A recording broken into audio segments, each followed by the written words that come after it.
Alright, Chris's parts, let's have a look. First thing we're going to do is stay quiet for 4 bars while Dave's going and doing all that nice stuff. And then we're going to swell in with a chord. It's a really nice kind of minor 9 chord. So we've got the open A string, it's A minor 9, 7th fret on the D, 5th fret on the G, open B string. And what you can do is pick it with the volume down and slowly bring the volume up. Now I'm on full distortion for that bit, which hopefully will give you, you know, a bit of extra oomph when the chord comes in. Let it keep ringing out, otherwise you might run out of sustain. Okay, after that we're going to break into the riff. Now this completely mirrors the other riff that we did for timing and everything, and in fact it does actually sound pretty much identical, but we're going to play it down here. Now I'm pretty certain I've seen them do this on one of the live videos where you can see Chris's hands are down here playing the riff, which is where a lot of people have figured it out, by the way, but you can see Dave's definitely up this part of the neck. Why might they do this? Well, one of the immediate things that springs to mind is that you get different timbre slightly. You know, the strings are thicker up here and thinner down here, so you get a very slight difference in tone between them. So if they're both playing at the same time, you're just going to cover slightly wider kind of range of tone, get a slightly thicker sound. So this time the riff's going to go like this.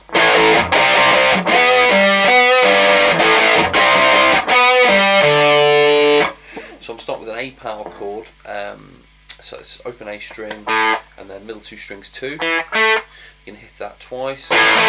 Go to a C power chord, so that's 3 on the A string, 5 on the D, 5 on the G.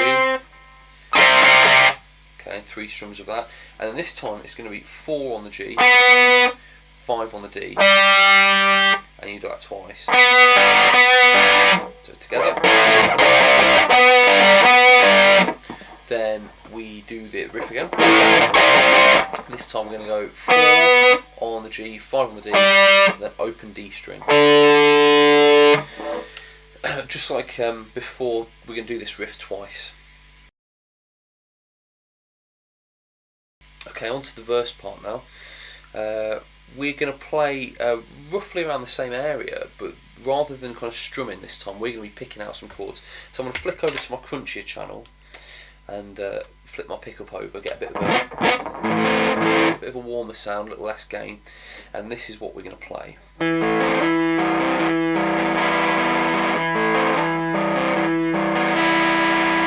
Okay, so let's have a look at this. First bar is around like an A minor chord, so I've got 2 on the D, 2 on the G, 1 on the B, and then a high E string open. So we only need those top 4 strings. I'm hybrid picking this, as in I'm using my pick for the lowest note, and then basically I'm going to be using these 2 fingers to pluck the other notes. It just gives you a bit of a warmer tone, and it stops you having to move your hand up and down quite so much. But if you struggle with that, don't worry too much. You can just pick it. Okay, so we're going to pick the low note first and just go in a straight line. And you're going to do that once, and then you're going to take your 3rd finger off and open up that open G string. So now it's 2, 0, 1. So, and then you can take your 1st finger off, so you've only got this 2nd fret on the D down now, and you're going to go all the way up to the top, and then back to. So far.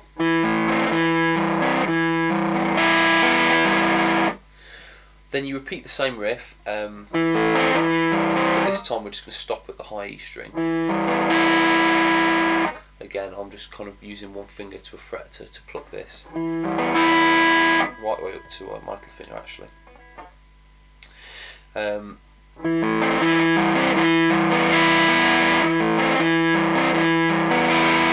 So that's kind of one repetition of the verse. And you're going to follow Dave exactly for the amounts there, so you do the same amounts. Okay, for the pre-chorus I'm actually going to flick over to my bridge pickup this time. Make sure my volume's all the way up just to squeeze a bit of extra gain out of it. And we've got this riff.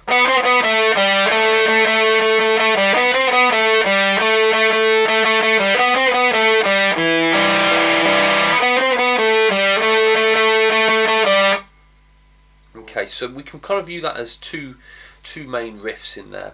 The first one sounds like this. So what I'm playing is 4 on the G string, and I'm going to go 4, 5, 4. Off to back to the 2, same string, off to 0, and then put the 2 back on. And you're going to pick that 2 twice more, then a slight pause, then 3 more times, and then 1 last time, but it's just 0 now. So let me play it again.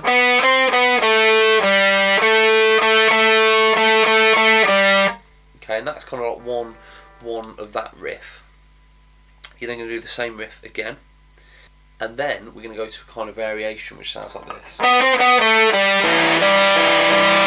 Okay, so that starts the same, 4, 5, 4, 2, 0 on the G string, but then we're going to go on to the D string at the 2nd fret, and you're going to pick that note, then the G string open, back to that 2, back to the G string open.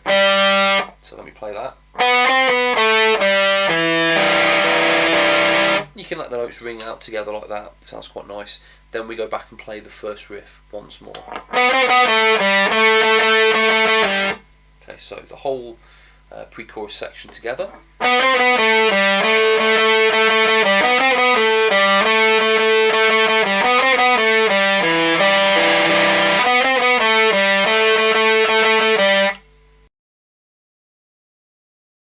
Alright, so in the chorus we're going to keep doing roughly the same thing as the pre-chorus. We've got a slight adjustment to the riff to start off with. So we're going to add a bend on the end of it, like this. Okay, so it started off 4, 5, 4, 2 again on the G. 0, 2. Come up to the 7th fret now, still on the G string. Pick that once, and then you're going to pick the same note again, but this one bend it up to sound like 9.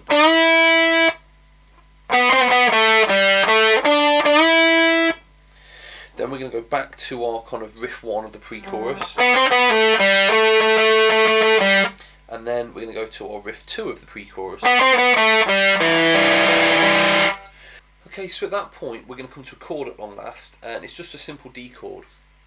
Now what we're going to do with the rhythm is a bit more interesting. Now you're going to have 2 full bars of 8th notes, 1 and 2 and 3 and 4, but you're not going to strum them like that. You're going to think about the rhythm that Dave's playing. Now this is the bit where you're going to hear.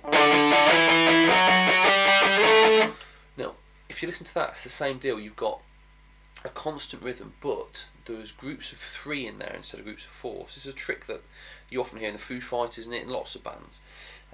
So the count really is 1 and 2 and 3 and 4 and 1 and 2 and 3 and 4 and. Okay, so it adds back up at the end. Basically you've got 4 groups of 3, and then you've got that little group of 4 at the end. 1, 2, 3, 4, 1, 2, 3, 4. Okay. So we're going to follow that same rhythm with our chord. You've got D chord, and you're going to go 1, 2,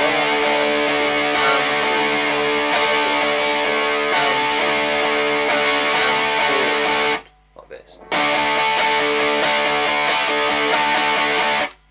Hopefully you could hear those accents there.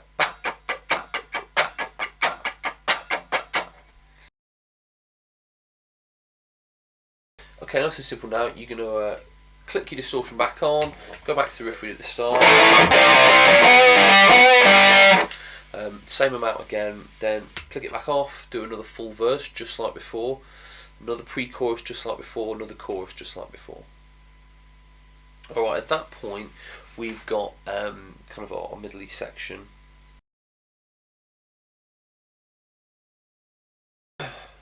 Alright, mega breakdown, my favourite bit of the song. As I'd said in the first video, I've had to juggle parts around here which will become more obvious with this guitar track as it goes on, but we start off nice and simple and play just some single notes. So make sure your distortion's on, and this is the first thing we're going to play.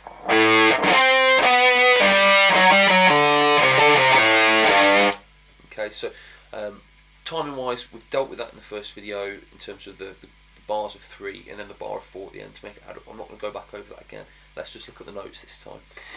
Open A string, 5th fret on the G, 4th fret on the G, 5th fret on the D.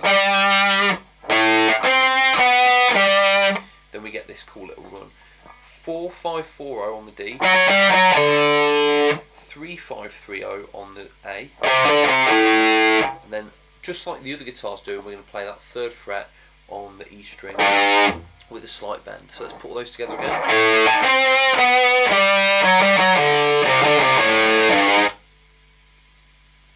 And we're going to do that 4 times. Dave's guitar is going to be doing other stuff. We want to make sure that it sounds like it's still quite powerful. So what I've done here is I've arranged kind of some chords almost into that same riff, which just make it a little bit fiddlier to play. But the benefit is, you know, if you're playing this in a band, and the guitarist's gone off to have a faff about with some octaves, you can keep things together and make it sound nice and thick. If you don't want to do this part, you could keep playing the first riff. Okay, so what we're going to do, we're going to start off this song with an A power chord, 0, 2 on the D, 2 on the G, so that's 0 on the A string. Then, so you know, I use a 1st finger bar there, reach up with my 4th finger to hit that 5, and then what I'm going to do is slide that 5 back to the 4th fret on the G, and I'm going to bring that 1st finger bar up an extra string. So now we've got 0 on the low E, 2 on the A, 2 on the D, and 4 on the G.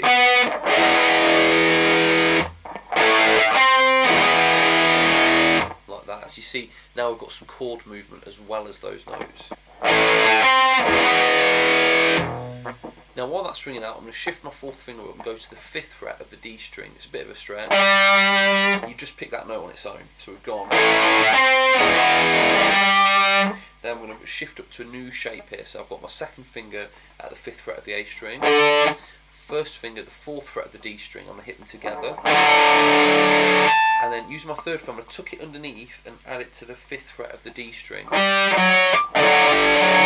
So you're getting this on the D string whilst that finger's holding down this D note on the A string. So let's go 4-5-4, and then I'm going to come off to 0. 0 on the D string. So that's not too bad, a little bit of a squeeze for your fingers maybe, but it sounds good, just a bit thicker than before. Then this bit's a little trickier.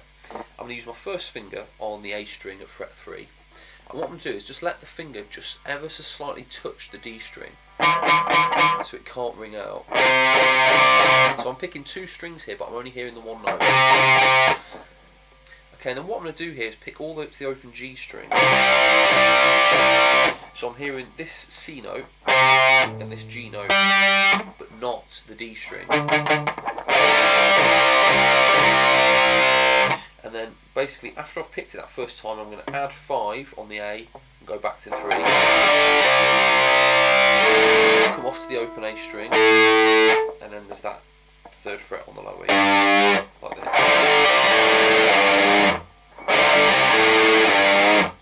Let's put it all together, hopefully it'll make a bit more sense.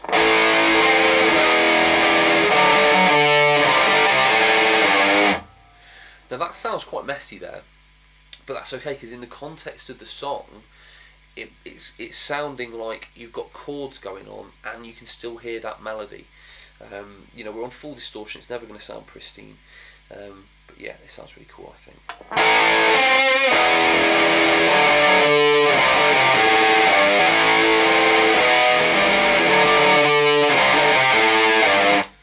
You can do that 3 times, and then on the 4th one, you start off the same, and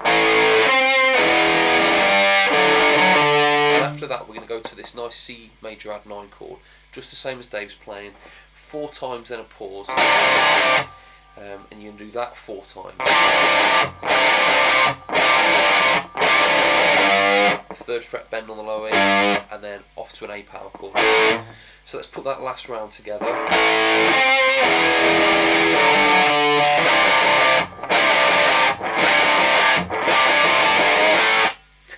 It's awesome, isn't it?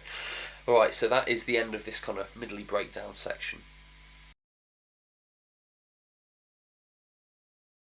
Okay, we're going to stay quiet for a lot of this. I'm basically just fiddling around mostly. That's not a technical term. But what I have done is picked out a few parts that I do think are quite important right at the start, and then as it progresses. So after that A chord, just like in Dave's part, we're going to treat that as beat 1 and count in 8 bars before we do anything. So Dave will already be playing some little bits. So Dave will already be playing his little, and we're going to come in just with some very subtle picked notes on the G string. Now you can either choose to flick back over to your crunch channel for this, or just roll your volume down if you stay on your lead channel. I've just flicked over. I've also come over to my neck pickup. So the first thing we're going to play is the 9th fret on the G string. You're going to pick that 3 times. Then we go to the 8th fret on the B. Then the 7th fret on the G. Just like a little triangle.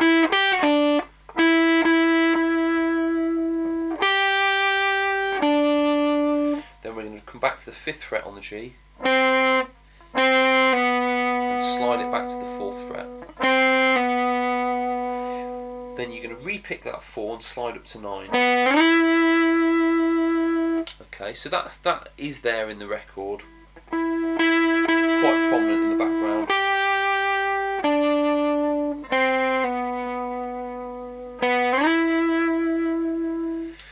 At that point, things get a little hard to hear.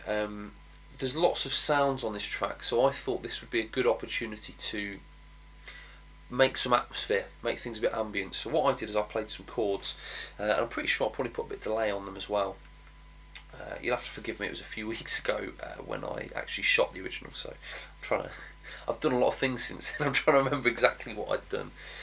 But yeah, some delay wouldn't go amiss, just a nice kind of sound. Okay, yes, that's quite subtle, that'll do. Okay, so the first chord I played was this. So it's open A string, 7th fret on the D, 5th fret on the G, B and E string open. Very similar to the chord we swelled in with at the start. Then I thought I started to take a few liberties and just play some nice sounding chords. They've all got like an A as the bass note, but I start to basically play a few interesting kind of colours over the top. So the next chord I played was this. So it's an A string, then we've got like a little G triad here. So it's 5th fret on the D, 4th fret on the G, and then the 3rd fret on the B, and then an open E string as well if you want that. I've gone.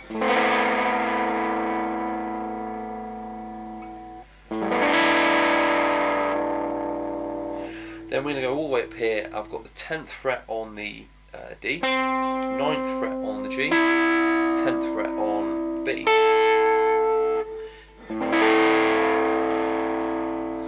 I've reached up and played a 7th fret on the high E, and then I've switched the chord ever so slightly, so now it's 0 on the A, 10, 9, 8. So I've gone like this.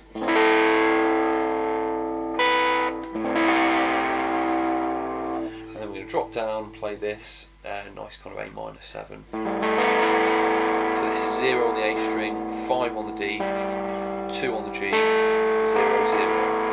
So they were the chords I played, but feel free to kind of mess about yourself if you know some nice kind of A minor kind of chords that you might want to play. So long as it's nice and spacey and bring it out, everyone will be happy. Okay, so next up we can play 8 rounds of this.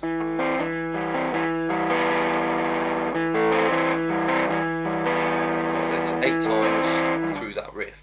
It's kind of like what we did on the verse, but just you stop one note earlier and then let it ring out. So I'm going 2 2 1, 2 0 1, and those same verse shapes, and now it's just 2 0 0. And I'll let that ring for the rest of the bar. Okay, so 8 of those. Okay, we're going to go on to a little palm muted idea now. You're going to play the 2nd fret on the middle 2 strings, but make sure you use 2 separate fingers, one for each note. You'll see why in a second. So it's 2 and 2, and you're going to down pick this 3 times. Then you're going to take off the G string note, so now it's 2 on the D, 0 on the G.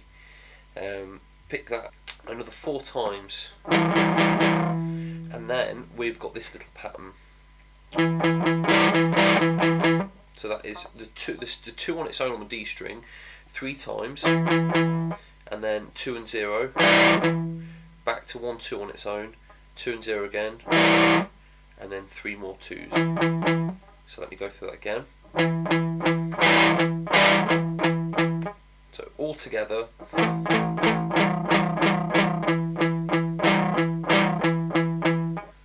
Okay, and that's kind of one chunk of this. And you can do it 4 times in total. We're going to go back to our pre-chorus lead, all of that fun stuff. We then go to chorus just as before, except when we get to the D at the end, we're going to be extending this section, all the guitars are. So it's going to be 4 times through in total. Now the first 2 times, I want you to accent it, but don't go too wild with it. So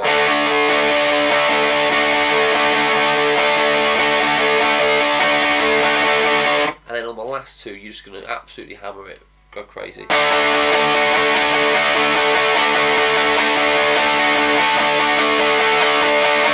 And then we end on this chord, which is like the intro chord again. So I'm using my thumb for the 5th fret on the E string, and then it's 7 7 5 0 0. So you're going to strum this, let it ring out, and